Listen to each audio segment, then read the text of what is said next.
10 years prior, the U.S. Defense Department, relying on assessments conducted by American government geologists, determined that the extensive reserves of lithium and various minerals concealed beneath the Afghan terrain could be valued at a staggering $1 trillion. This amount was deemed sufficient to support Afghanistan's delicate government. In a memorandum from 2010, the Pentagon's Task Force for Business and Stability Operations, responsible for appraising Afghanistan's developmental potential, affectionately termed the nation the Saudi Arabia of lithium. A mere year later, the U.S. Geological Survey unveiled a map pinpointing the precise locations of these significant deposits and underscored the vastness of the subterranean riches, asserting that Afghanistan had the potential to be regarded as the world's future primary source of lithium. In a remarkable turn of events in modern Afghan history, the Taliban, who ousted the US-backed government just 2 years ago, are now poised to exploit the extensive lithium reserves. This development coincides with the surging global demand for electric vehicles, which depend on lithium as a crucial component in their batteries. Predictions indicate that by 2040, the demand for lithium may increase by a staggering 40 times compared to 2020, as stated by the International Energy Agency. Afghanistan is currently facing substantial international pressure, marked by political isolation and the imposition of U.S. and multilateral sanctions due to concerns about human rights violations, particularly the repression of women and the Taliban's links to terrorism. The potential of lithium, however, may pose challenges to Western attempts to compel the Taliban to change their extremist ideologies. With the absence of the United States from Afghanistan, Chinese companies have aggressively positioned themselves to exploit the lithium resources, thereby solidifying China's dominance in the global supply chain for electric vehicle minerals.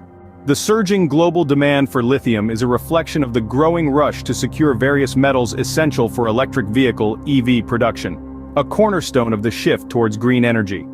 However, the extraction and processing of minerals like nickel, cobalt, and manganese can often have unforeseen repercussions, including harm to workers, local communities, and the environment.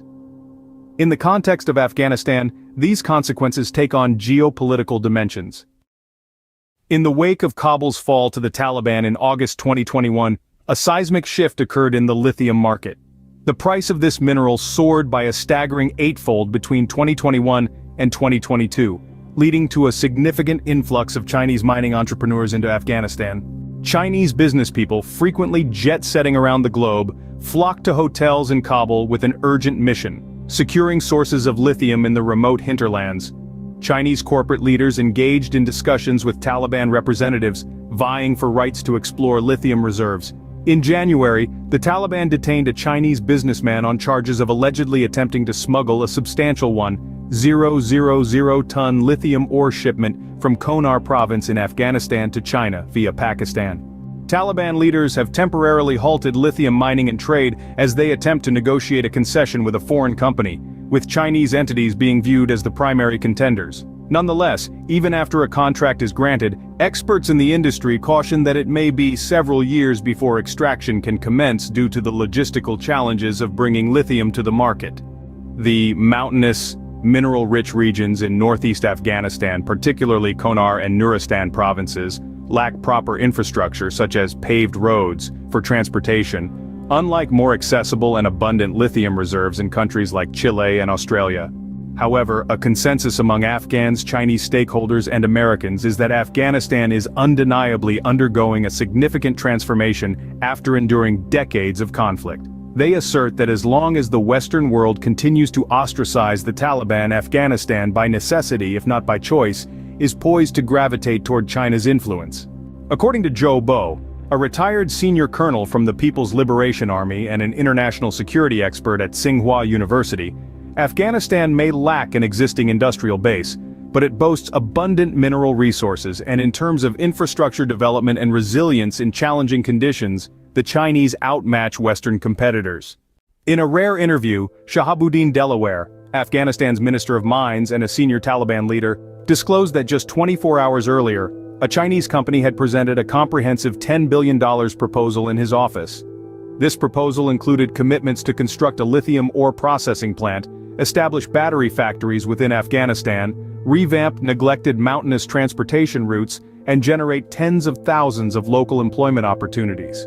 The Chinese company in question was identified by his ministry as Gochin. Delaware did not specify a timeline for granting mining concessions, stating that a commission of senior Taliban officials, led by Abdul Ghani Baradar, the Deputy Prime Minister for Economic Affairs, will assess and consider all favorable proposals. He also expressed openness to Western and U.S. bidders should sanctions be lifted. It's worth noting that current U.S. sanctions prohibit all transactions with the Taliban, with exceptions for humanitarian aid. We always maintained that should the United States withdraw its troops and military assets from Afghanistan, there could be substantial investment opportunities here, he remarked. While the demand for oil is on the decline, the appetite for lithium continues to surge. In Nuristan alone, we possess an abundant reserve of 2.5 million tons.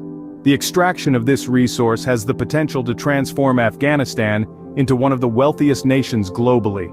Looking ahead to 2030, as electric vehicles are projected to constitute around 60% of all automobiles in China, Europe, and the United States, a global lithium deficit is anticipated.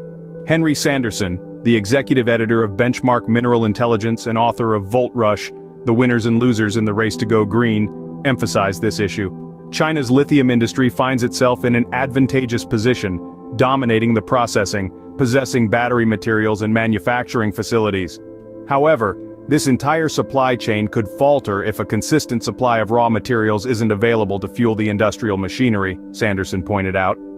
That's why they are venturing into Afghanistan, striving to secure as much as they can.